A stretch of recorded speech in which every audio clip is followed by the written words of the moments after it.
Hello guys, मेरा नाम है मयंक और आप देख रहे हैं प्रोफेसर डायरी चैनल। आज की वीडियो में हम सल्तनत काल से संबंधित सभी क्वेश्चंस को सॉल्व करेंगे। यह इस सीरीज का पहला पार्ट है। इससे संबंधित दो पार्ट और आएंगे जिसमें सल्तनत काल से संबंधित सभी क्वेश्चंस को सॉल्व कर दिया जाएगा ल्यूसेंट की हेल्प से, इसके साथ साथ घटनाचक्र पूर्वावलोकन के पॉइंटर से। तो आपको केवल ये 3 वीडियो जो क्वेश्चंस के रहेंगे और इसके साथ एक घटना सल्तनत काल से संबंधित एक थ्योरी का वीडियो पहले से ही पब्लिश हो चुका है जो यूपी पैट की प्लेलिस्ट में आपको मिल जाएगा। तो या अगर आप ये 4 वीडियो देख ले रहे हैं तो इसके बाद आपको सल्तनत काल से संबंधित किसी भी फैक्ट्स के लिए घबराना नहीं है। आप ये 4 वीडियो करके जाइएगा, आपका कोई भी क्वेश्चन छूटने वाला नहीं है। तो स्टार्ट करते हैं पहले क्वेश्चन से। वीडियो स्टार्ट करने से पहले आप सभी से गुजारिश करता हूँ कि वीडियो के अंत तक बने रहिएगा। वीडियो अगर आपको पसंद आए तो लाइक शेयर एंड सब्सक्राइब जरूर करिएगा। क्वेश्चन नंबर पहला है कि गजनी का वह प्रथम शासक कौन था जो खलीफाओं से सुल्तान की उपाधि धारण ग्रहण कर सुल्तान कहलाने वाला प्रथम शासक बना। यानी ऐसा कौन सा सुल्तान था इन चारों में से जो सबसे पहले सुल्तान की उपाधि धारण कर एक सुल्तान बना था।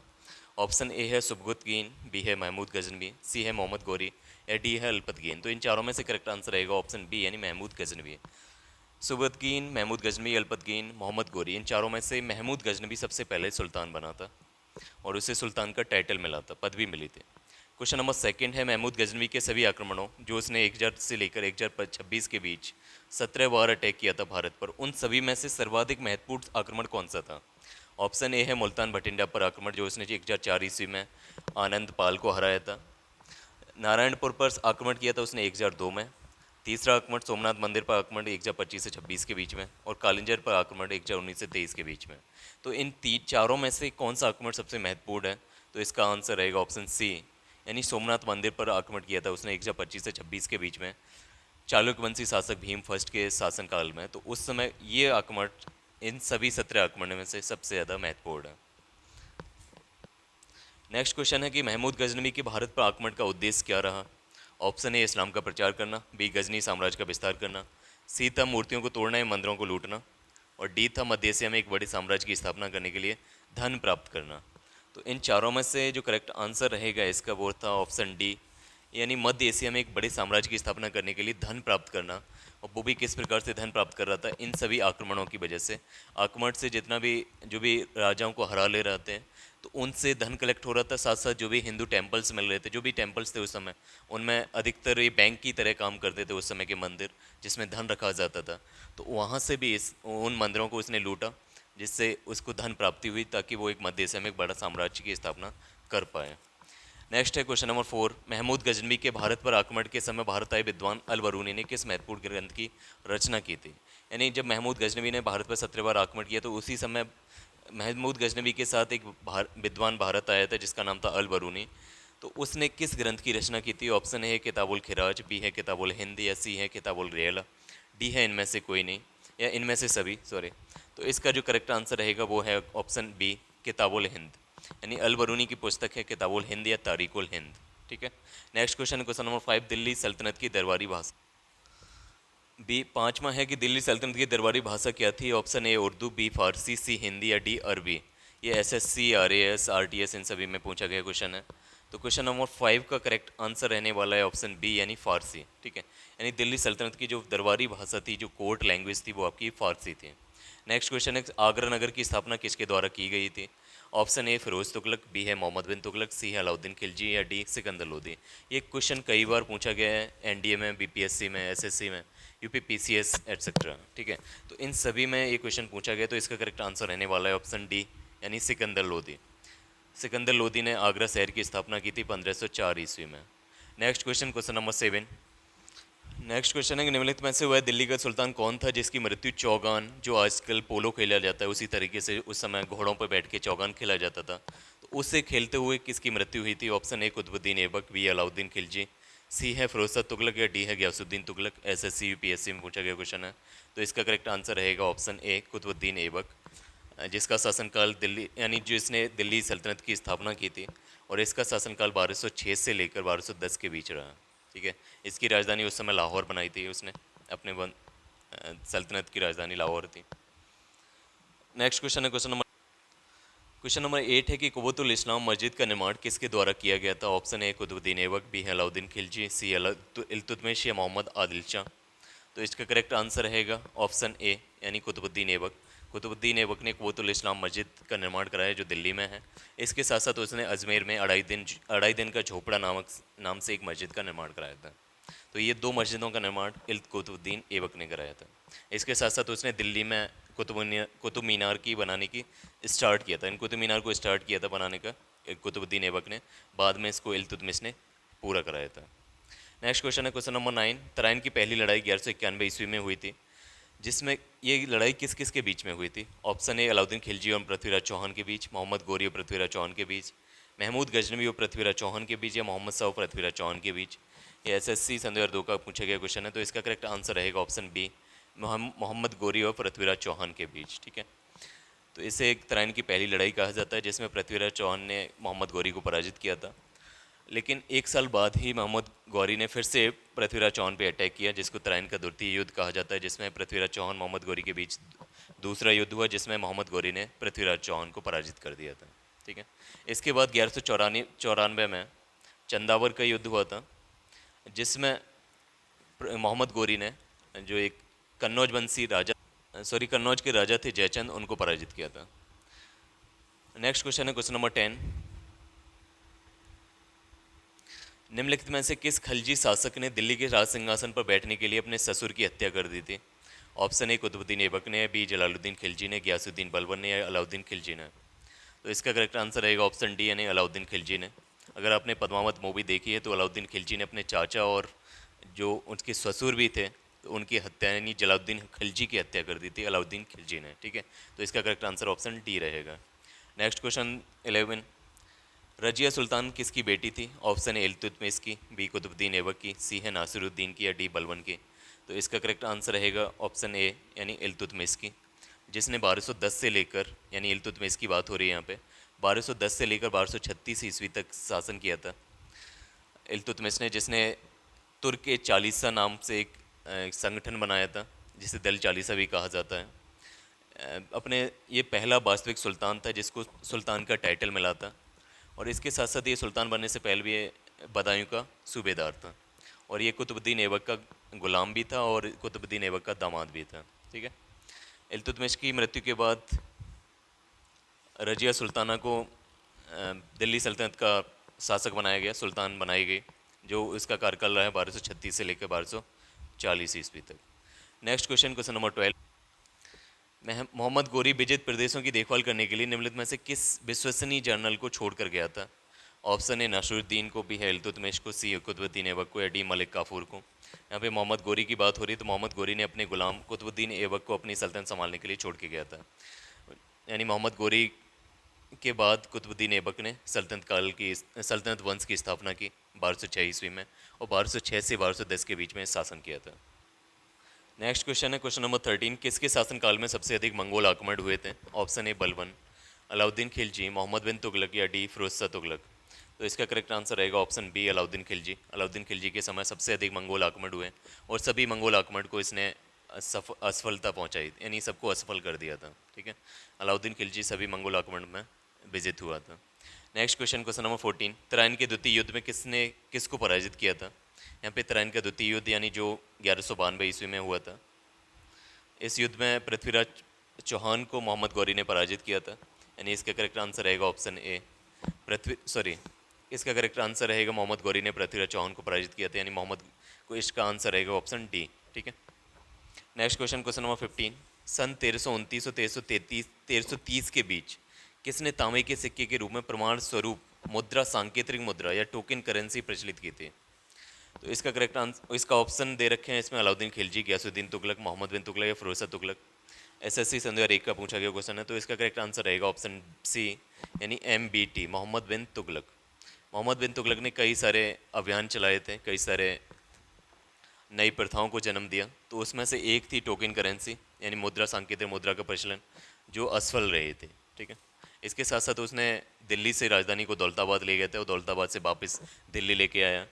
इसने जो कराचिल का अभियान है, उस पर कराचिल का अभियान किया था, जो भी उसमें भी ये असफल रहा। इसके साथ साथ एक गंगा यमुना दोआब में इसने कर वृद्धि की थी, वो भी इसकी असफल रही थी, यानी इसकी बहुत सारी योजनाएं असफल रहीं, जिसके कारण बदायूनी ने इसकी मृत्यु पर कहा था कि आज सुल्तान को प्रजा से और प्रजा को सुल्तान से मुक्ति मिल गई। और इनको पागल बादशाह भी कहा जाता था इन्हीं सारे कारणों की वजह से। नेक्स्ट क्वेश्चन है क्वेश्चन नंबर 16, दिल्ली के किस सुल्तान को इतिहासकारों ने विरोधों का मिश्रण कब बताया था? Option A Balban, B Alauddin Khilji, Mohammad bin Tughlaq या इब्राहिम लोधी। ये एसएससी सन 2001 का पूछा गया क्वेश्चन है। तो क्वेश्चन नंबर 16 का करेक्ट आंसर रहेगा ऑप्शन सी यानी मोहम्मद बिन तुगलक। मोहम्मद बिन तुगलक को बहुत सारे इतिहासकारों ने विरोधों का मिश्रण बताया था। नेक्स्ट क्वेश्चन है क्वेश्चन नंबर 17, लोधी वंश का अंतिम शासक कौन था? ऑप्शन ए बैलोल लोधी, इब्राहिम लोधी, दौलत खान लोधी या सिकंदर लोधी। तो इसका करेक्ट आंसर रहेगा ऑप्शन बी यानी इब्राहिम लोधी, जिसकी हार हुई थी पानीपत के प्रथम युद्ध में 1526 में मुगल बादशाह बाबर के द्वारा, और उसी के बाद से लोधी वंश और सल्तनत वंश का अंत हो गया था। क्वेश्चन नंबर 18 है, इनाम भूमि किसे दिया जाता है? किसे दिया जाता था? ऑप्शन ए विद्वान और धार्मिक व्यक्ति को, बी है मनसबदार को, सी है पैतृक राजस्व संग्राहक को, या डी है कुलीन। यहाँ पे इनाम भूमि की बात की जा रही है, तो इसका क्वेश्चन नंबर 18 का करेक्ट आंसर रहेगा ऑप्शन ए, यानी विद्वान और धार्मिक व्यक्ति को इनाम दिया जाता था, इनाम के रूप में एक भूमि दी जाती थी, यानी इनाम भूमि विद्वान और धार्मिक व्यक्ति को दी जाती थी। इसका करेक्ट आंसर ऑप्शन ए रहेगा। नेक्स्ट क्वेश्चन है क्वेश्चन नंबर 19, उत्तरी भारत की प्रथम मुस्लिम महिला शासक या दिल्ली पर राज करने वाली प्रथम महिला शासिका कौन थी? तो ऑप्शन ए है रजिया सुल्तान, बी है मुमताज़, सी है नूरजहाँ और डी है इनमें से कोई नहीं। तो अगर इन चारों की बात करें तो इन सभी में सबसे पहले प्रथम मुस्लिम महिला शासक उत्तरी भारत की ऑप्शन ए यानी रजिया सुल्ताना थी, जिसको इल्तुतमिश के बाद गद्दी पर बैठाया गया, यानी 1236 से लेकर 40 तक इन्होंने शासन किया। इनके व्यक्तित्व से नाराज होकर दल 40 जो ग्रुप था इल्तुतमिश ने बनाया था, वो उनमें जो अमीर थे वो नाराज हो गए इनसे और इनके खिलाफ षड्यंत्र कर दिया। उनमें से एक अल्तुतुनिया था, जिन्होंने जो रजिया सुल्तान थी उनको कैद कर लिया। बाद में रजिया सुल्तान ने उन्होंने उनसे ही अल्तुतनिया से ही शादी कर ली और वापस दिल्ली की तरफ आने लगी, तो बीच में ही इनकी हत्या कर दी गई। नेक्स्ट क्वेश्चन है क्वेश्चन नंबर 20, दिल्ली के प्रथम सुल्तान कौन थे जिन्होंने दक्षिणी भारत को पराजित करने का प्रयास किया? ऑप्शन ए कुतुबुद्दीन ऐबक, नसरुद्दीन खुसरो शाह, अलाउद्दीन खिलजी या जलाउद्दीन फिरोज।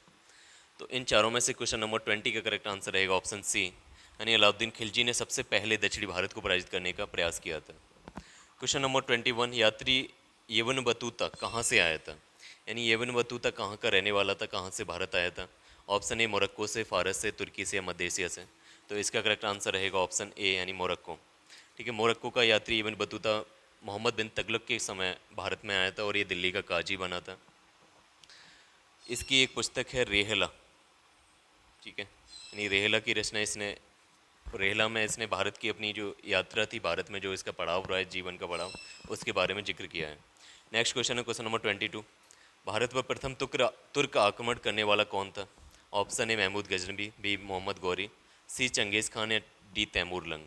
तो क्वेश्चन नंबर 22 का करेक्ट आंसर रहेगा ऑप्शन ए, यानी महमूद गजनबी ने सबसे पहला तुर्क आक्रमण भारत पर किया था। ठीक है, यानी सबसे पहले किसी तुर्क ने आक्रमण किया था भारत पर, वो महमूद गजनबी के द्वारा हुआ था। नेक्स्ट क्वेश्चन है क्वेश्चन नंबर 23, निम्नलिखित में से कौन अपने को बुत सिकन या मूर्ति भंजक कहता था? ऑप्शन ए है महमूद गजनबी, बी है मोहम्मद गौरी, सी कुतुबुद्दीन ऐबक या डी इनमें से कोई नहीं। तो क्वेश्चन नंबर 23 का करेक्ट आंसर रहने वाला है ऑप्शन ए, यानी महमूद गजनबी, जिसने कई मंदिरों को ध्वस्त किया था और इसके साथ साथ बहुत सारी मूर्तियाँ तोड़ी, तो उसको मूर्ति भंजक या बुत सिकन कहा जाता था। क्वेश्चन नंबर 24, महमूद गजनबी ने कौन सी उपाधि धारण की? महमूद गजनबी ने कौन सी उपाधि धारण की थी? ऑप्शन ए यामीन उद दौला, यानी साम्राज्य का दाहिना हाथ, बी था अमीन उल मिल्लत या मुसलमानों का संरक्षक, सी था ए और बी दोनों या डी इनमें से कोई नहीं। तो क्वेश्चन नंबर 24 का करेक्ट आंसर रहने वाला है आपका ऑप्शन सी, यानी इसने दोनों यामीन उद दौला और अमीन उल मित्तल की उपाधि धारण की थी। नेक्स्ट क्वेश्चन है क्वेश्चन नंबर 25, महमूद गजनबी ने भारत में प्रथम आक्रमण किस राज्य के विरुद्ध किया था? ऑप्शन ए हिंदू शाही या ब्राह्मण शाही वंश के खिलाफ, बी अलबर वंश के खिलाफ, सी काठियावाड़ के सोलंकियों के खिलाफ या डी इनमें से कोई नहीं। तो क्वेश्चन नंबर 25 का करेक्ट आंसर रहने वाला है ऑप्शन ए, यानी हिंदू शाही ब्राह्मण शाही वंश के खिलाफ इसने सबसे पहले अटैक किया था, जो इसका 1001 ईस्वी में अटैक हुआ था, जिसमें राजा जयपाल को इसने हराया था। बाद में इस पराजय से विभुत इस पराजय से क्षुब्ध होकर राजा जयपाल ने खुद को आग के हवाले कर दिया था, यानी आत्मदाह कर लिया था, और उसी का बेटा था आनंदपाल, जिसको इसने और 1005 ईस्वी में भटिंडा के आक्रमण के समय इसने हराया था। नेक्स्ट क्वेश्चन है क्वेश्चन नंबर 26, हिंदू शाही राज्य की राजधानी क्या थी? ऑप्शन ए था उदभांडपुर या ओहिंद या बाहिंद, बी था कालिंजर, सी था अजमेर या डी इनमें से कोई नहीं। तो क्वेश्चन नंबर 26 का करेक्ट आंसर रहने वाला है ऑप्शन ए, यानी हिंदू शाही राजवंश की राजधानी उदभांडपुर, जिसे ओहिंद या बहिंद भी कहा जाता था, ये हिंदू शाही राज्य की राजधानी थी। क्वेश्चन नंबर 27, महमूद गजनवी का भारत में अंतिम आक्रमण किसके विरुद्ध हुआ था? ऑप्शन ए तोमर के विरुद्ध, प्रतिहार के विरुद्ध, सोलंकी राजाओं के विरुद्ध या डी जाट राजाओं के विरुद्ध। तो क्वेश्चन नंबर 27 का करेक्ट आंसर रहने वाला है ऑप्शन डी, यानी जाट राजाओं के विरुद्ध इसका सबसे अंतिम आक्रमण हुआ था 1026 ईस्वी में। क्वेश्चन नंबर 28, हिंदू शाही राज्य का कौन सा शासक तुर्कों से बार बार पराजित होने के कारण ग्लानिवश आत्मदाह कर लिया? Option A Jaipal, B Anandpal, C Trilochan Pal या डी भीमपाल। जयपाल, आनंदपाल, त्रिलोचन पाल ये सभी हिंदू शाही राज्य के शासक रहे हैं।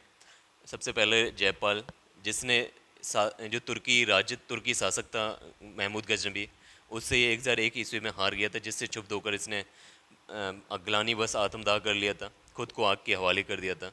तो इसका करेक्ट आंसर ऑप्शन ए रहेगा। नेक्स्ट क्वेश्चन है महमूद गजनी किस वंश का था? यहाँ पे महमूद गजनी यानी महमूद गजनबी की बात हो रही है। ऑप्शन ए यामनी वंश का, बी गुलाम वंश का, खलजी वंश का या तुगलक वंश का। तो क्वेश्चन नंबर 29 का करेक्ट आंसर रहेगा ऑप्शन ए, यानी यामनी वंश का था। ठीक है, महमूद गजनबी जो एक तुर्क था वो यामनी वंश का था।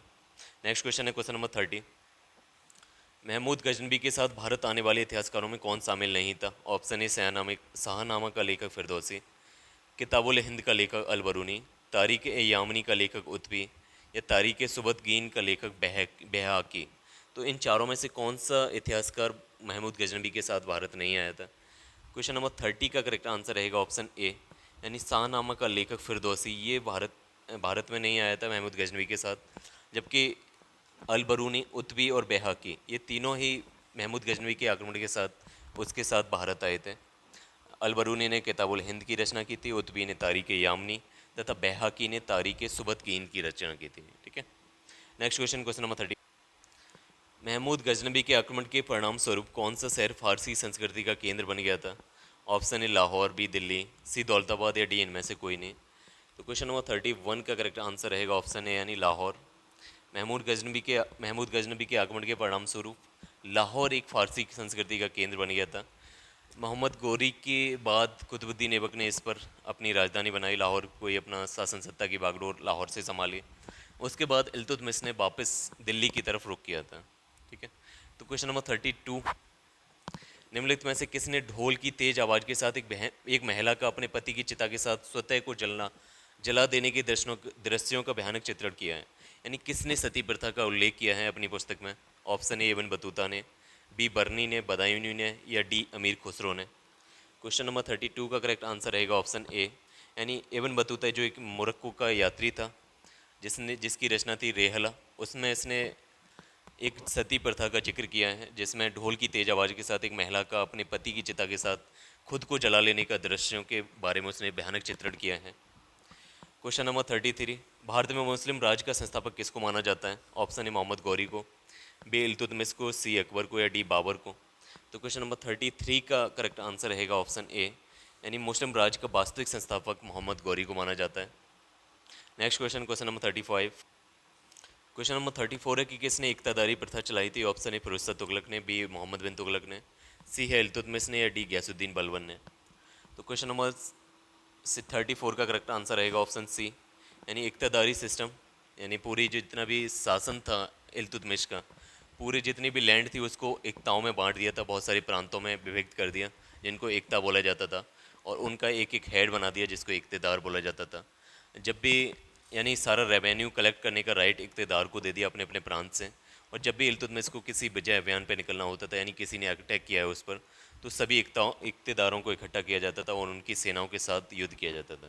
ठीक है, नेक्स्ट क्वेश्चन है क्वेश्चन नंबर 35, लाख वक्स के नाम से कौन जाना जाता था? ऑप्शन ए बाबर, अकबर, कुतुबुद्दीन ऐबक या इल्तुतमिश। तो इसका करेक्ट आंसर रहेगा ऑप्शन सी, यानी कुतुबुद्दीन ऐबक, जिसको लाख वक्स की उपाधि से नवाजा गया था। क्वेश्चन नंबर 36, 13वीं सदी में सेना का सर्वोच्च अधिकारी कौन होता था?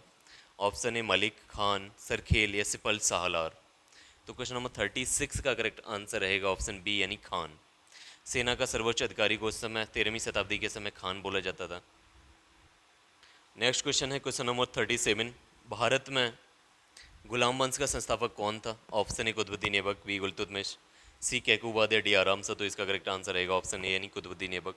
कुतुबुद्दीन ऐबक ने गुलाम वंश तथा इसके साथ साथ सल्तनत काल की स्टार्ट की थी, यानी वास्तविक संस्थापक यानी इसकी स्थापना की थी। Question number 38। कुतुब मीनार के कार्य को किसने पूरा किया था? ऑप्शन ए रजिया ने, कुतुबुद्दीन ऐबक ने, इल्तुतमिश ने, बलबन ने। कुतुब मीनार के कार्य को स्टार्ट किया था कुतुबुद्दीन ऐबक ने, जबकि इसको कंप्लीट किया था इल्तुतमिश ने, यानी यहाँ पे एक जो करेक्ट आंसर रहेगा वो ऑप्शन सी रहेगा। Question number 39। निम्नलिखित में से दिल्ली का पहला तुगलक सुल्तान कौन था? Option A Ghiyasuddin Tughlaq, B Malik Tughlaq, C था मोहम्मद बिन तुगलक या फिरोज तुगलक। तो अगर हम चारों से करेक्ट आंसर देखें कि दिल्ली का पहला तुगलक सुल्तान कौन बना था इन चारों तुगलकों में से, तो क्वेश्चन नंबर 39 का करेक्ट आंसर रहेगा आपका ऑप्शन नंबर ए यानी गयासुद्दीन तुगलक, जिसके बाद मोहम्मद बिन तुगलक तुगलक वंश का नया शासक बनता है, और मोहम्मद बिन तुगलक के बाद फिरोज शाह तुगलक और उसके बाद मलिक तुगलक। नेक्स्ट क्वेश्चन है क्वेश्चन नंबर 40। पंजाब के हिंदू शाही राजवंश को किसने स्थापित किया था? ऑप्शन ए वसुमित्र ने, कल्लर ने, जयपाल ने या महीपाल ने। तो इन चारों में से इसका करेक्ट आंसर रहेगा ऑप्शन बी यानी कल्लर ने। पंजाब के हिंदू शाही राजवंश को कल्लर ने स्थापित किया था, जिसमें जयपाल एक राजा हुए जिसको महमूद गजनबी ने 1001 ईस्वी में हरा दिया था, और इससे क्षुब्ध होकर जयपाल ने खुद को आत्महत्या कर ली खुद की। इसके बाद इसी वंश में आनंदपाल हुए जिनका शासन भटिंडा और मुल्तान के रीजन पे पाया जाता था, जिसको बाद में महमूद गजनबी ने 1005 ईस्वी में हराया था। नेक्स्ट क्वेश्चन है क्वेश्चन नंबर 41। Question number 41। वह रोमन सम्राट अगस्टस की भांति सावधान था कि वह दूसरों की तरह शक्तिशाली ना लगे, वह दूसरों के स्तर से अधिक ना लगे। यह संदर्भ किसका है? ऑप्शन ए बाबर का, इब्राहिम लोदी का, बहलोल लोदी का या जलालुद्दीन खिलजी का। तो क्वेश्चन नंबर 41 का करेक्ट आंसर रहेगा ऑप्शन सी यानी बहलोल लोदी का। ठीक है, इन्होंने राजत्व के सिद्धांत को माना था। इन्होंने कहा था कि राजत्व ही बंधुत्व है, बंधुत्व ही राजत्व है। ठीक है, यानी ये कहते हैं कि दूसरों की यह सम्राट अगस्त्यस की भांति चले थे, उनके नक्शे कदमों पे चले, यानी ये दूसरों की तरह शक्तिशाली, ये सोचते थे कि हम दूसरे की तरह शक्तिशाली ना लगें और दूसरों के स्तर से अधिक ना लगें। ठीक है, सब में इक्वलिटी रहे। नेक्स्ट क्वेश्चन है क्वेश्चन नंबर 42। अल बरूनी किसके शासनकाल में इतिहासकार था? ऑप्शन ए महमूद गजनवी के समय, बलबन के समय, अकबर के समय या मोहम्मद बिन तुगलक के समय। तो इसका करेक्ट आंसर रहेगा ऑप्शन ए महमूद गजनवी के समय। महमूद गजनवी के साथ ये भारत आया था अल बरूनी, जिसने किताबुल हिंद की रचना की थी। नेक्स्ट क्वेश्चन है क्वेश्चन नंबर 43। नेक्स्ट क्वेश्चन है क्वेश्चन नंबर 43। यहाँ पे सूची फर्स्ट को सूची सेकंड के साथ सम्मिलित करना है। एक तरफ कुछ लोगों के नाम दे रखे हैं, दूसरी तरफ उनके कार्य हैं। अगर हम पहला सूची फर्स्ट में है निजामुद्दीन औलिया, बी सूची सेकंड में सेकंड नाम है मलिक काफूर, तीसरा है अलाउद्दीन खिलजी और डी है जलालुद्दीन फिरोज खिलजी।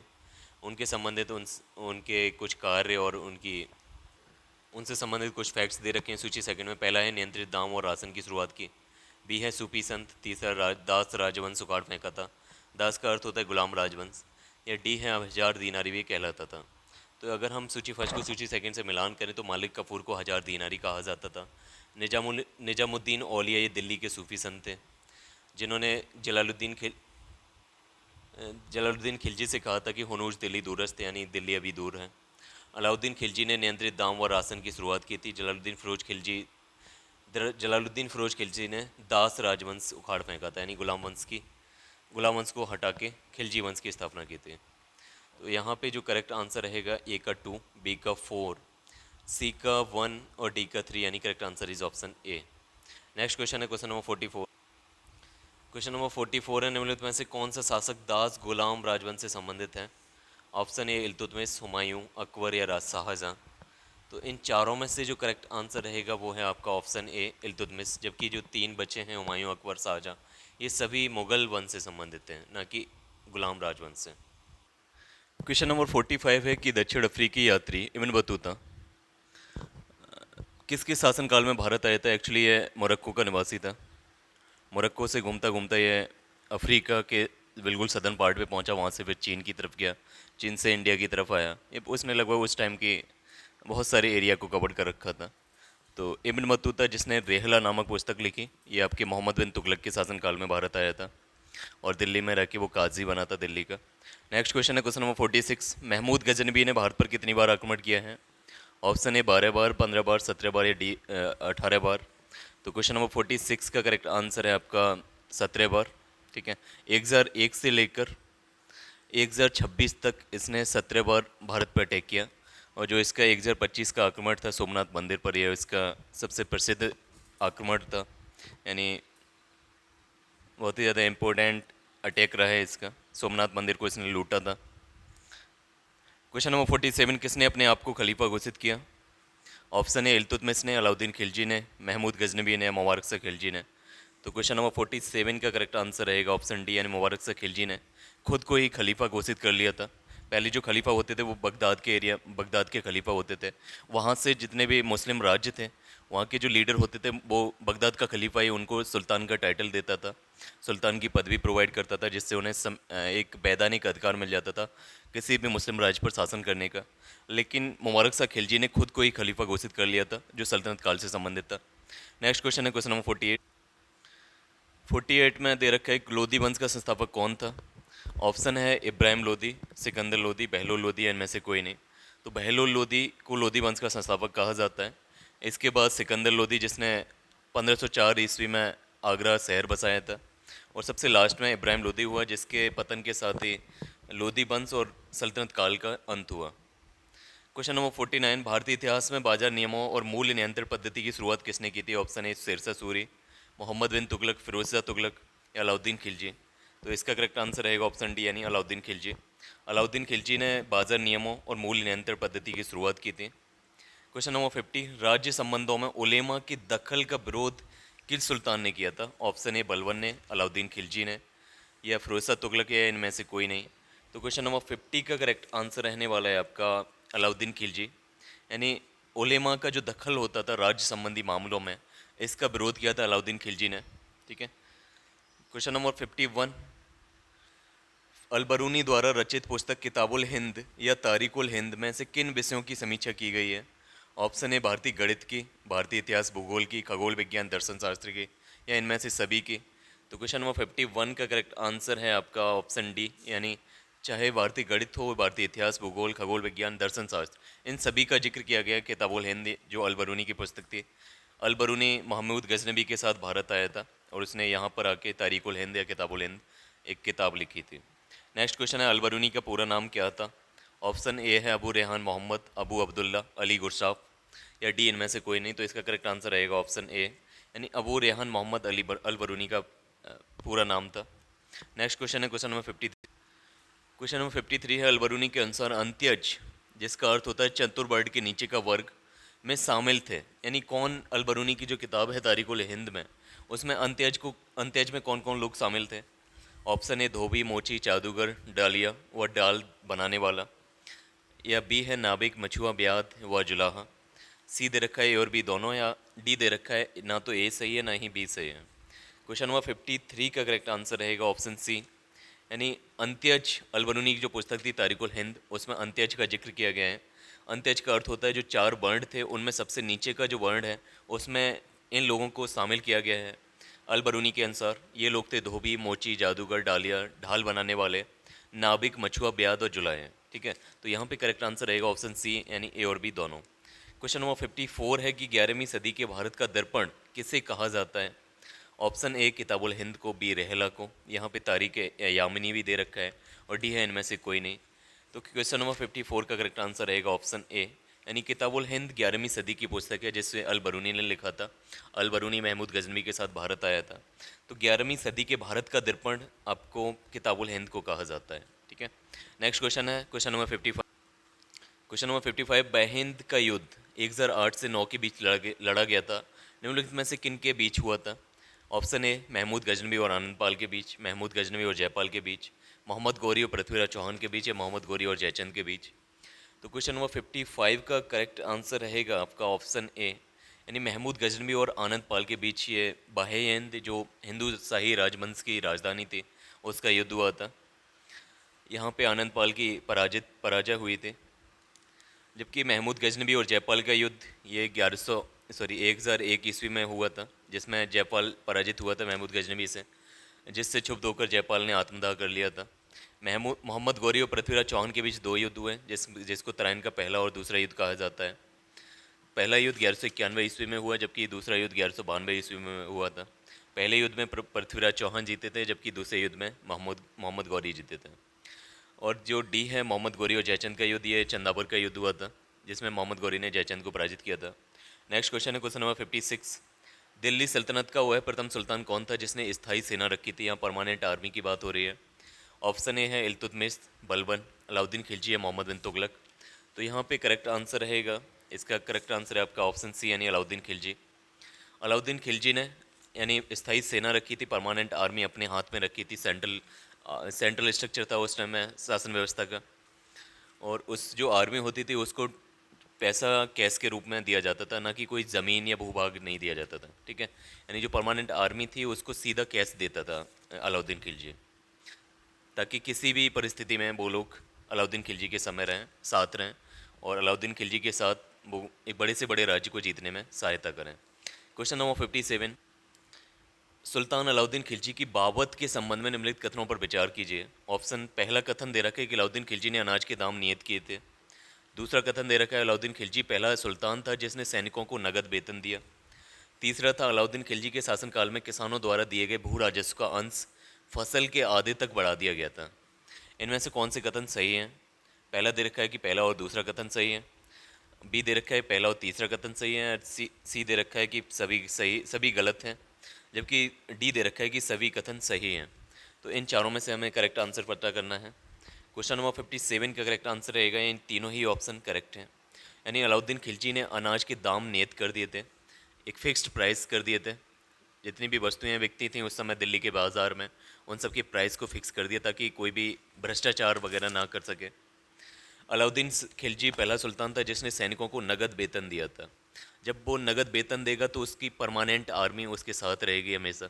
ठीक है, जैसे पहले इल्तुतमिश ने इक्तेदार सिस्टम बनाया था। इक्तेदार यानी जो उसका शासन था, पूरा जो राज्य था उसको कई इक्ताओं में बांट रखा था, और हर एक का एक इक्ता का हेड जो होता था, इक्तेदार होता था, उसके पास अपनी अपनी सेना होती थी। सभी इक्ताओं के पास, इक्तेदारों के पास अपनी अपनी सेना होती थी। और जब सल्तनत को उसकी आवश्यकता पड़ती थी सेना की, तो उस सभी उनको निमंत्रण देते थे, सभी इक्तेदारों को, और फिर वो लोग पार्टिसिपेट करते थे किसी भी युद्ध में। लेकिन अलाउद्दीन खिलजी ने ये इस टाइप का सिस्टम ख़त्म कर दिया। उसकी जगह इसने अपनी परमानेंट आर्मी रखी जिसको वो नगद वेतन देता था। और तीसरा है कि अलाउद्दीन खिलजी ने शासनकाल में किसानों द्वारा दिए गए भू राजस्व को बहुत ज़्यादा बढ़ा दिया था। तो इसने लगभग 50% जितना भी उत्पादन होता था उसका 50% ये टैक्स के रूप में वसूलता था। ठीक है, तो इस तरीके से तीनों ही कथन सही हैं। Next question, question number 58। Question number 58 है कि दिल्ली के निम्नलिखित सुल्तानों में से किसने तैमूरी शासक मिर्जा शाहरुख के अधिराज्य में आना स्वीकार किया था? ऑप्शन ए फिरोज शाह तुगलक, मोहम्मद तुगलक, खिरज खां सैयद, या डी है सिकंदर लोदी। ये CDS 2004 का पूछा गया क्वेश्चन है। क्वेश्चन नंबर 58 का करेक्ट आंसर रहेगा ऑप्शन सी यानी खिरज खां सैयद। तो इसका करेक्ट आंसर है खिरज खां सैयद, जिसने सैयद वंश की स्थापना की थी। सैयद वंश की स्थापना जो तैमूरी शासक था तैमूर लंग, उसके दिल्ली पर आक्रमण के बाद हुई थी। तैमूर लंग ने दिल्ली पर आक्रमण 1398 ईस्वी में किया था, जिस समय तुगलक वंश का अंतिम राजा गयासुद्दीन तुगलक राज करता था। तो उस समय 1398 ईस्वी में तैमूर ने अटैक किया दिल्ली पर, दिल्ली को लूटा, और उसके बाद तैमूरी शासक मिर्जा शाहरुख के अधिराज्य में खिरज खां सैयद ने दिल्ली के आसपास के रीजन पर अपना अधिकार जता लिया और वहाँ से शासन व्यवस्था संभालने लगा। Question number 59। निम्न में से कौन गुलरुखी के उपनाम से कविताएं लिखा करता था? ऑप्शन ए दे रखा है इब्न बतूता, बी है जियाउद्दीन बर्नी, सी है शम्स सिराज अफीक, या डी है सिकंदर लोदी जो लोदी वंश से संबंधित था। तो क्वेश्चन नंबर 59 का करेक्ट आंसर रहेगा ऑप्शन डी यानी सिकंदर लोदी, जो लोदी वंश का एक राजा था जिसने 1504 ईस्वी में आगरा शहर को बसाया था। यही सिकंदर लोदी गुलरुखी नाम से कविताएं लिखा करता था। नेक्स्ट क्वेश्चन है क्वेश्चन नंबर 60। निम्न में से कौन सा कथन रजिया सुल्तान के संबंध में असत्य है? ऑप्शन ए इल्तुतमिश ने वंशानुगत राजतंत्र स्थापित करने की कोशिश की और पुत्रों की अयोग्यता के कारण रजिया को उत्तराधिकारी मनोनीत किया, ये पहला कथन है। बी है 1236 ईस्वी में जनता के सक्रिय सहयोग से रजिया सुल्तान दिल्ली की सुल्तान बनी थी। सी है कि उसने हबसी सरदार मलिक याकूत को नायब ममलिकात के पद पर नियुक्त कर दिया था। डी है रजिया ने सर्वप्रथम तुर्क सामंत वर्ग की शक्ति को सुदृढ़ता प्रदान करने की कोशिश की और गैर तुर्की शासक वर्ग को शक्तिहीन बना दिया था। तो इन चारों में से कौन सा गलत यहाँ आपसे पूछा है, कौन सा गलत है? तो क्वेश्चन नंबर 60 का जो करेक्ट आंसर रहने वाला है वो है आपका ऑप्शन डी, यानी इल्तुतमिश ने वंशानुगत राजतंत्र स्थापित करने की कोशिश की और पुत्रों की अयोग्यता के कारण रजिया को उत्तराधिकारी मनोनीत किया था। ये बिल्कुल सही करेक्ट कथन है आपका। 1236 में जनता के सक्रिय सहयोग से रजिया सुल्तान दिल्ली की सुल्तान बनी, ये भी बिल्कुल सही है। उसने हफ्सी जाति के सरदार मलिक याकूत को नायब ममलिकत के पद पर नियुक्त किया था, ये भी सही है। लेकिन रजिया ने सर्वप्रथम तुर्क सामंत वर्ग की शक्ति को सुदृढ़ता प्रदान करने की कोशिश की और गैर तुर्की शासक वर्ग को शक्तिहीन बना दिया था, ये गलत है। ठीक है, ये कथन गलत है और यही आपका करेक्ट आंसर रहेगा, यानी option D is correct answer. ठीक है, नेक्स्ट क्वेश्चन है क्वेश्चन नंबर 61। निम्न में से कौन सा कथन बलबन के संबंध में असत्य है? पहला है उसने जालिसा दल या चहलगानी से संबंधित सामंतों का दमन किया था। ठीक है, यानी जो दल चालीस था जिसकी स्थापना इल्तुतमिश ने की थी उसका दमन किया था, ऑप्शन ए। बी दे रखा है कानून एवं व्यवस्था की बहाली के लिए उसने लोहे एवं रक्त की नीति को अपनाया था, ये बी है। तीसरा कथन है कि उसने केंद्रीय सैन्य विभाग दीवाने अर्ज की स्थापना की थी, डी है इनमें से कोई नहीं। तो यहाँ पर आपके असत्य कथन पूछा है, तो क्वेश्चन नंबर 61 का करेक्ट आंसर रहने वाला है आपका ऑप्शन डी, यानी इनमें से कोई नहीं। यानी जो तीनों कथन है ये बलबन के संबंध में तीनों ही कथन सही है। उसने 40 दल था जो एक इल्तुतमिश ने बनाया था उसका दमन किया था, बिल्कुल राइट आंसर है। कानून एवं व्यवस्था की बहाली के लिए उसने लोहे एवं रक्त की नीति अपनाई, दीवाने अर्ज की भी स्थापना की थी। इसके साथ साथ उसने सिजदा तथा पाबोस नवरोज ये सारी प्रथाओं का, ईरानी जो प्रथाएं थी उसका दिल्ली दरबार में स्थान दिया था, दिल्ली में उसको स्थान दिया। तो ये सारी चीज़ें बलबन से संबंधित हैं, यानी ये सभी ही बलबन से संबंधित हैं, इनमें से कोई भी गलत नहीं है। ठीक है, तो इसका करेक्ट आंसर ऑप्शन डी है। Next question question number 62। Delhi पर शासन करने वाले निम्न वंशों का सही क्रम क्या रहेगा? पहला वंश है गुलाम वंश, दूसरा है खलजी वंश, तीसरा है लोधी वंश, चौथा सैयद वंश, डी है तुगलक वंश। अगर हम इसको सही से मिलान करें तो सबसे पहले आपका गुलाम वंश आएगा जिसके मेन शासक रहे कुतुबुद्दीन ऐबक, उसके बाद आपका इल्तुतमिश, उसके बाद रजिया सुल्ताना, उसके बाद नसरुद्दीन महमूद और लास्ट में बलबन। ये सभी गुलाम वंश से संबंधित शासक थे या सुल्तान थे। इसके बाद खिलजी वंश की स्थापना हुई जिसमें जलालुद्दीन खिलजी और अलाउद्दीन खिलजी बहुत फेमस शासक रहे हैं खिलजी वंश से। खिलजी वंश इन चार सभी वंश में सबसे छोटा वंश था, यानी सबसे छोटे समय कम समय तक शासन किया था। उसके बाद तीसरा वंश आता है आपका तुगलक वंश जिसकी स्थापना गयासुद्दीन तुगलक ने की थी, बाद में मोहम्मद बिन तुगलक और फिरोज शाह तुगलक ने इस तुगलक वंश में शासन किया। उसके बाद तुगलक वंश के बाद तैमूर का अटैक होता है 1398 ईस्वी में, नसरुद्दीन महमूद तुगलक को हरा दिया जाता है और वहाँ से सैयद वंश की स्थापना होती है खिलजी खां सैयद द्वारा। और सबसे अंत में आता है लोधी वंश जिसकी स्थापना बहलोल लोधी ने की थी, और इस वंश में सिकंदर लोधी जो गुलरुखी के नाम से कविताएं लिखा करते थे और आगरा शहर का निर्माण कराया था। और लास्ट में हुए थे आपके इब्राहिम लोधी जिनके साथ ही पानीपत का युद्ध हुआ बाबर के साथ, इब्राहिम लोधी और बाबर के साथ, और इस युद्ध में इब्राहिम लोधी की हार हुई, इब्राहिम लोधी मारे गए और इसी के साथ लोधी वंश सल्तनत काल खत्म हो गया था। उसके बाद मुगल वंश स्टार्ट हो जाता है। ठीक है, यानी सबसे पहले गुलाम वंश, उसके बाद आपका खलजी वंश, उसके बाद तुगलक वंश, इसके बाद सैयद वंश और लोधी वंश। यानी करेक्ट आंसर रहने वाला है 612543, यानी option B is right answer. Next question है क्वेश्चन नंबर 63। क्वेश्चन नंबर 63 है मोहम्मद गौरी के आक्रमणों का निम्न में से कौन सा परिणाम नहीं हुआ? ऑप्शन ए है पंजाब से लेकर बंगाल तक फिर से उत्तरी भारत एक केंद्रीय सत्ता के अधीन हो गया, बी है भू राजस्व से प्राप्त आर्थिक साधन अप्रत्यक्ष रूप से शासक के हाथों में चले गए, तीसरा था उत्तरी भारत में एक नगरीय क्रांति का सूत्रपात हुआ, डी है इनमें से कोई नहीं। यहाँ मोहम्मद गौरी के आक्रमणों से बारे में ये चार परिणाम पूछे हैं कि इनमें से क्या चीज़ हुई थी मोहम्मद गौरी के आक्रमण के बाद।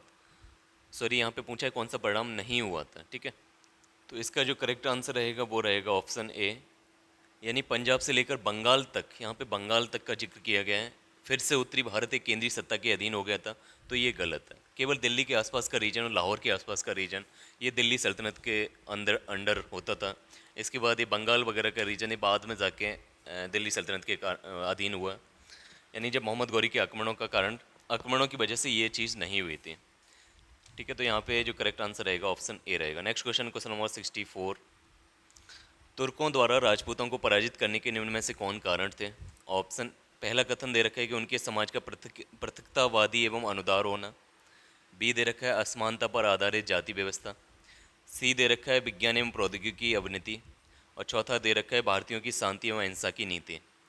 इन चारों में से ऑप्शन कोड दे रखे हैं। ऑप्शन ए है कि पहला और दूसरा ये कारण रहे हैं, बी दे रखा है पहला तीसरा और चौथा कारण रहा है, और सी दे रखा है पहला दूसरा और तीसरा कारण रहा है, और डी है सेकेंड एंड थर्ड कारण रहा है। तो क्वेश्चन नंबर 64 का जो करेक्ट आंसर रहने वाला है वो है आपका ऑप्शन सी, यानी 1, 2 एंड थर्ड। यानी तुर्कों द्वारा राजपूतों को पराजित करने के कुछ कारण थे, जैसे राजपूतों के समाज में पृथकतावादी एवं अनुदार होना था। वहाँ पर जाति व्यवस्था पाई जाती थी जो असमानता पर आधारित थी, यानी सभी लोगों को एक समान नहीं समझा जाता था। विज्ञान एवं प्रौद्योगिकी की अवनति, यानी साइंस और टेक्नोलॉजी उतनी हाई लेवल पे नहीं थी। तो उन सब चीज़ों की वजह से राजपूत पराजित हो गए तुर्कों से, ठीक है। तो ये तीन ऊपर के कारण रहे हैं, लेकिन चौथा ये भारतीयों की अशांति एवं हिंसा की नीति ये कारण नहीं रहा है, ठीक है। तो क्वेश्चन नंबर 65, गुलाम वंश के आरंभिक शासकों का निम्न में से कौन सा सही अनुक्रम है? ऑप्शन ए कुतुबुद्दीन ऐबक, इल्तुतमिश, रजिया सुल्तान, तथा चौथा है आराम शाह। तो अगर हम इसको सही से मिलान करें तो कुछ इस तरीके से मिलान होगा। सबसे पहले कुतुबुद्दीन ऐबक, जिसने 1206 से लेकर 10 तक शासन किया। कुतुबुद्दीन ऐबक के बाद उसका बेटा बना था आराम शाह, दिल्ली की गद्दी पर बैठा, लेकिन उसने 7-8 महीने शासन किया। उसके बाद 1210 से लेकर 1236 तक एक इम्पोर्टेंट शासक हुआ जिसका नाम था इल्तुतमिश, जिसने तुर्क के चहलगामी या दल चालीसा का निर्माण किया। इल्तुतमिश पहले बदायूं का सरदार था, बाद में दिल्ली का सुल्तान बना, और ये वास्तविक सुल्तान था। ये कुतुबुद्दीन ऐबक का दामाद भी था। इल्तुतमिश की मृत्यु के बाद रजिया सुल्तान गद्दी पर बैठी थी। तो इसका जो करेक्ट आंसर रहेगा वो होगा 1, 4, 2 एंड 3, यानी correct answer is option B, ठीक है।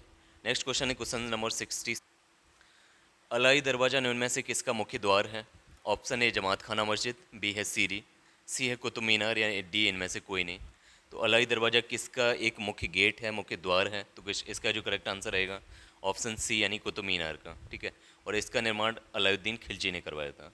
नेक्स्ट क्वेश्चन है क्वेश्चन नंबर 67, निम्न को सम्मिलित करें। पहला है, एक तरफ दे रखे हैं हिंदुओं द्वारा दिए जाने वाला भूमि कर, बी दे रखा है युद्ध की लूट में राज्य का 1/5 भाग, सी दे रखा है मुस्लिमों द्वारा दिए जाने वाला भूमि कर, और डी दे रखा है मुस्लिमों पर लगने वाला धार्मिक कर।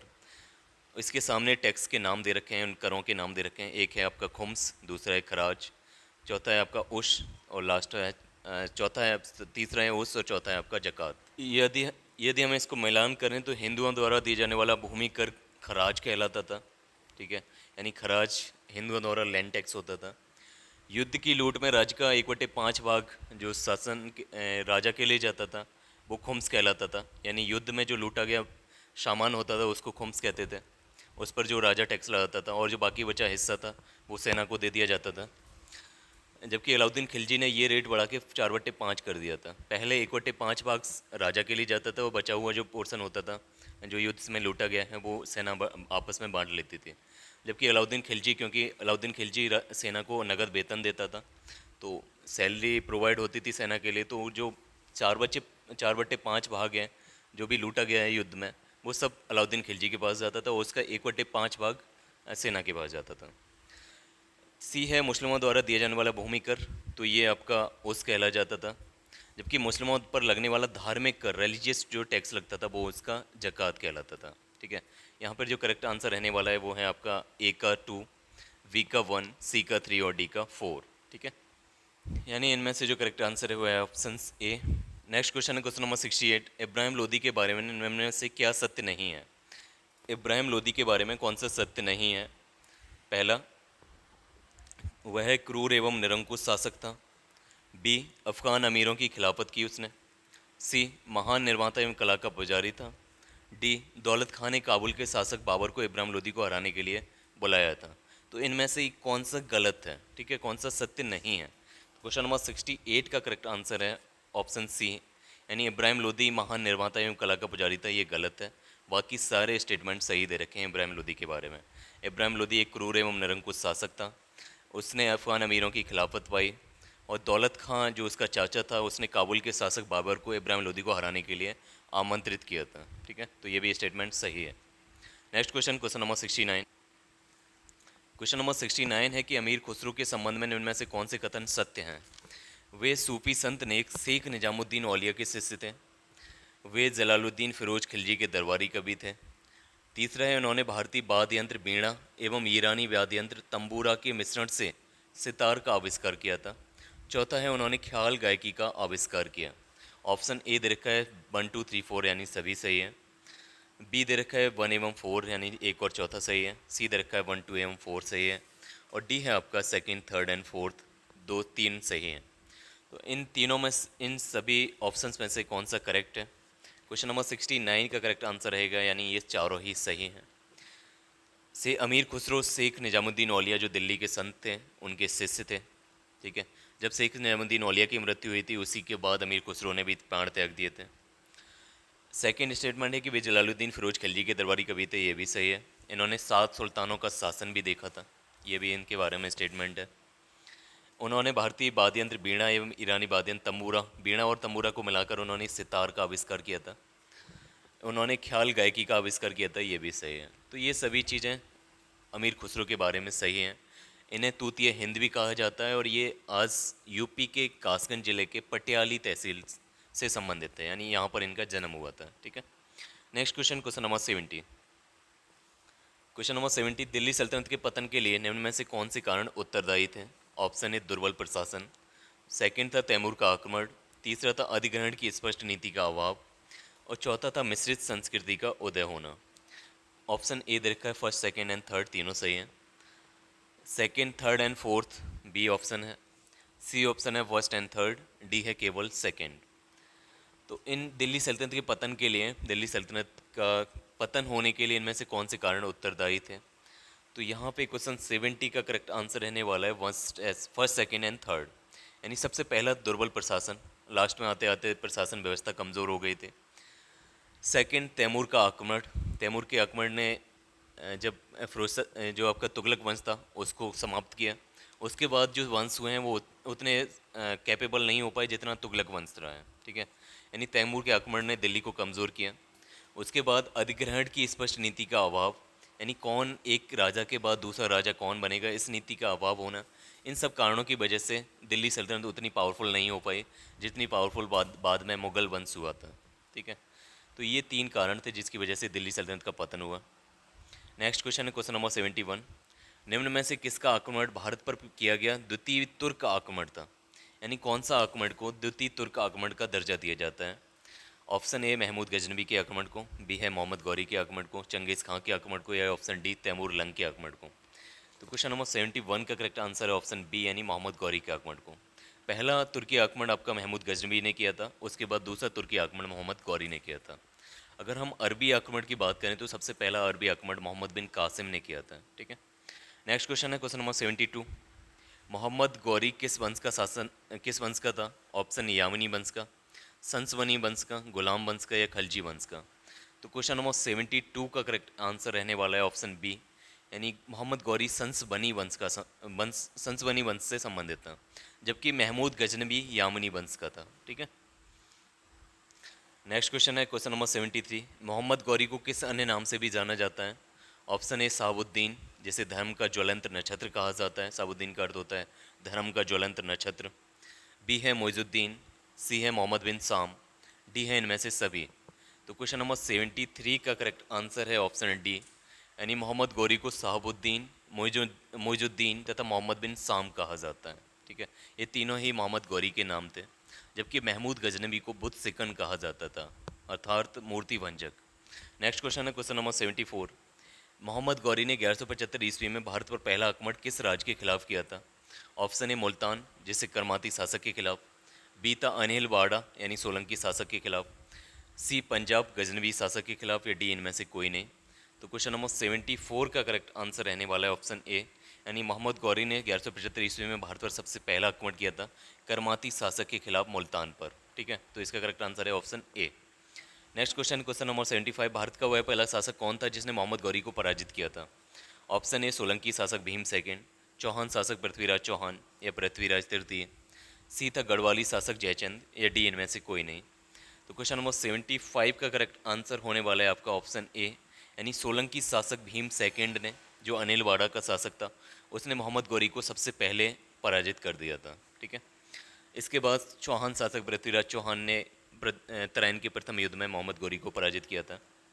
नेक्स्ट क्वेश्चन है क्वेश्चन नंबर 76। मोहम्मद गौरी एवं पृथ्वीराज चौहान के बीच विवाद के मूल में क्या था, यानी किस वजह से पृथ्वीराज चौहान मोहम्मद गौरी के बीच युद्ध हुए थे। ऑप्शन ए भटिंडा के कारण, ताबर हिंद, भटिंडा को पहले ताबर हिंद कहा जाता था। बी मुल्तान के कारण, या सी उच्च के कारण, या डी अनहिलवाड़ा के कारण।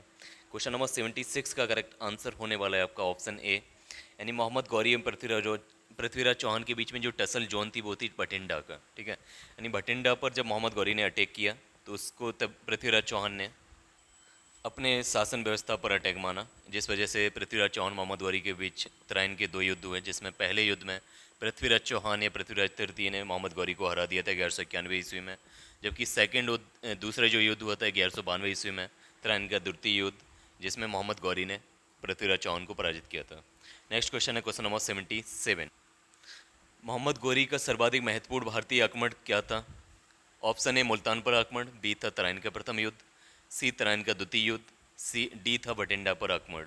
तो क्वेश्चन नंबर 77 का करेक्ट आंसर रहने वाला है आपका ऑप्शन सी, यानी तराइन के द्वितीय युद्ध। तराइन के द्वितीय युद्ध को सर्वाधिक महत्वपूर्ण युद्ध कहा जाता है मोहम्मद गौरी का, जिसमें मोहम्मद गौरी ने पृथ्वीराज चौहान को हरा दिया था, जिसके बाद उसने सल्तनत वंश की स्थापना की थी। नेक्स्ट क्वेश्चन है क्वेश्चन नंबर 78। मोहम्मद गौरी एवं कन्नौज के राजा जयचंद के मध्य 1194 ईस्वी में हुआ युद्ध किस नाम से प्रसिद्ध है, यानी राजा जयचंद और मोहम्मद गौरी के बीच जो युद्ध हुआ था उसको क्या नाम दिया जाता है। ऑप्शन ए तराइन का प्रथम युद्ध, बी है तराइन का द्वितीय युद्ध, सी है चंदावर का युद्ध, या डी है आपका पानीपत का प्रथम युद्ध। तो इसका करेक्ट आंसर रहने वाला है ऑप्शन सी, यानी चंदावर का युद्ध, जिसमें मोहम्मद गौरी ने कन्नौज के गढ़वाल राजा जयचंद को पराजित कर दिया था। नेक्स्ट क्वेश्चन है क्वेश्चन नंबर 79। मोहम्मद गौरी का अंतिम आक्रमण किसके विरुद्ध हुआ था।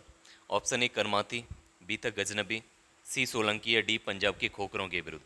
तो क्वेश्चन नंबर 79 का करेक्ट आंसर रहने वाला है आपका क्वेश्चन नंबर ऑप्शन डी, यानी पंजाब के खोखरों के विरुद्ध मोहम्मद गौरी ने अटैक किया था, जिसमें वो घायल हो गया था, जिसके बाद उसकी मृत्यु हो गई थी। क्वेश्चन नंबर 80, और ये आज इस वीडियो का लास्ट क्वेश्चन रहेगा।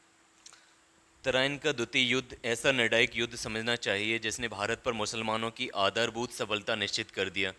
बाद में होने वाले आक्रमण इसके परिणाम मात्र थे। यह किसका कथन है।